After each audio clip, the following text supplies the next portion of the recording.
Thank you for joining us once again here at Seafried and Brew. I am Jamie Sumner, Chief Analyst, and I hope everyone had a great Memorial Day weekend. It was a long weekend, and hopefully it didn't rain too much where you are. Well, for this week's webcast, what we wanted to do is take a look at the second release of the first quarter 2017 GDP. And overall, it was kind of a positive release, above expectations. In here, it came in at that 1.2% growth rate for the first quarter, up from that 0.7% growth rate. And now this 1.2% was above what was the consensus from economics out there of about a 0.8. So that's a positive within there. We saw movements into each of the categories here within inside of GDP. We saw the consumer segment with the contribution to the overall GDP at 0.44, so that's 44 basis points.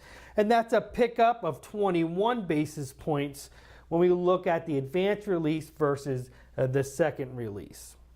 We look at the investment portion here. Now remember, this is business investments as well as residential fixed investments, and we can see we went from a 0.69 contribution to a 0.78. So we picked up about 9 basis points within there. So that's a positive within inside that investments.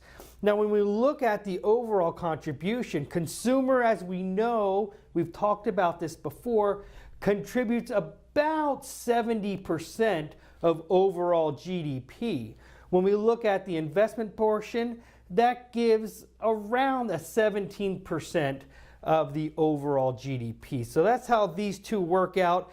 Exports actually comes out to where it comes down about 3%, and then we have somewhere around 17% for the government portion here.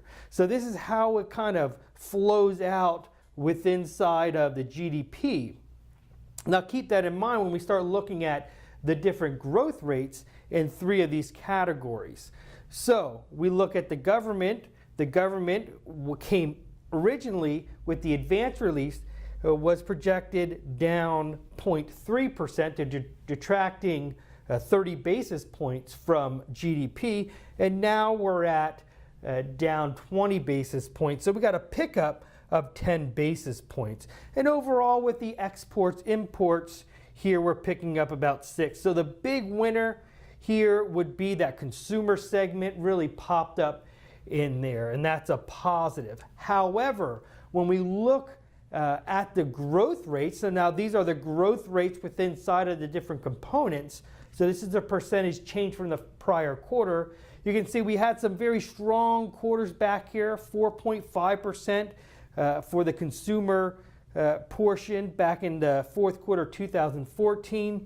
We had almost up to that 4.5 in the second quarter of 2016. And we look at the first quarter of 2017, you can see we're all the way down here just above 0.5% for the first quarter of 2017. So we've come down pretty much from where we've been over the last couple of quarters, and hopefully what we'll see is in the second quarter this number start to pick up a little more in here.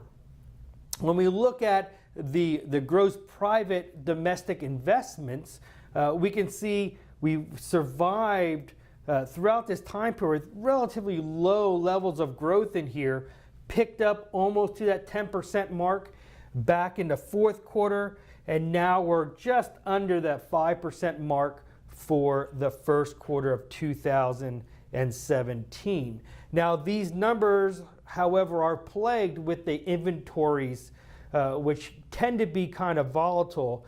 And in fact, when we look at the contributions from inventory, they actually detracted from GDP by 107 basis points. So a big detraction from overall GDP this quarter. And when we look at the inventories number that came out last week, both the retail and wholesale inventories, they were down by 0.3% month over month. So still not gaining any ground in that inventory area in here. Also, when we look at the overall residential fixed investments. We saw in April that new home sales and existing home sales overall came down month over month from where they were. So that's going to pull a little bit out of this investment section. Remember, this accounts for about 17% of GDP, so it's a pretty big number. But as we move through the quarter, this is just the first quarter. Numbers are the first portion of the second quarter. Numbers are coming out. We have 2 more months to work through here, and hopefully we'll start to see these numbers rebound. We look at the government portion of GDP. Also, the growth rates have been very mundane, below 1%, even negative 2 out of the last 4 quarters in here. And hopefully, and we'll see what happens with fiscal policy if this is going to start to pick up as we move throughout this administration. But overall, when we look at the GDPNow put out by the Atlanta Fed, we can see today came out 3.7% as a projection for the second quarter GDP in here.